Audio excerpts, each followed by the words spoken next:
Hello बच्चों, चलिए प्रश्न को देखते हैं। प्रश्न है, संरचना लिखिए 1,3 डाई एमिनो प्रोपेन। तो देखिए बच्चों, यहाँ पर बात करें प्रश्न की मुख्य अवधारणा की। मुख्य अवधारणा, तो देखिए बच्चों, यहाँ पर हमें दिया गया है 1,3 डाई एमिनो प्रोपेन। तो देखिए प्रोपेन यहाँ पर हम प्रयोग करते हैं 3 कार्बन की श्रृंखला के लिए।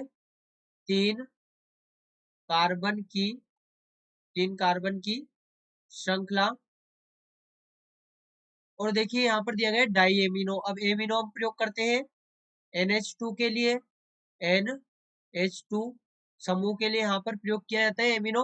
और डाई का अर्थ हो गया कि 2 एमिनो समूह है।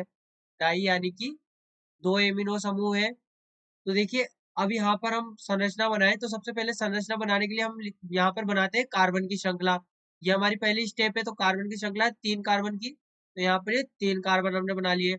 अब हमें दिया गया 1,3 डाई एमिनो। तो अब 1 कार्बन या तो ये हो सकता है या ये हो सकता है, हम किसी को भी ले सकते हैं। तो यहाँ पर ये हम इसे मान ले 1।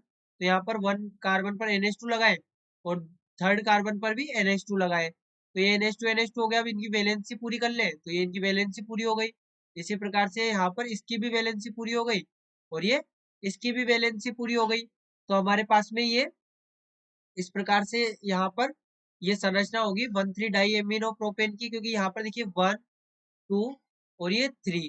तो यहाँ पर 3 कार्बन की श्रृंखला है तो प्रोपेन, और 1,3 पर एमिनो यानी कि NH2 समूह लगा हुआ है तो दो NH2 समूह है तो डाई एमिनो। तो यहाँ पर हम लिख सकते हैं इसे इस प्रकार से NH2 CH2 CH2, यहाँ पर CH2 और ये NH2। ये हमारे पास में हो जाएगी 1,3 डाई एमिनो प्रोपेन की संरचना। तो बच्चों आशा करते हैं आपको प्रश्न समझ आया होगा। धन्यवाद।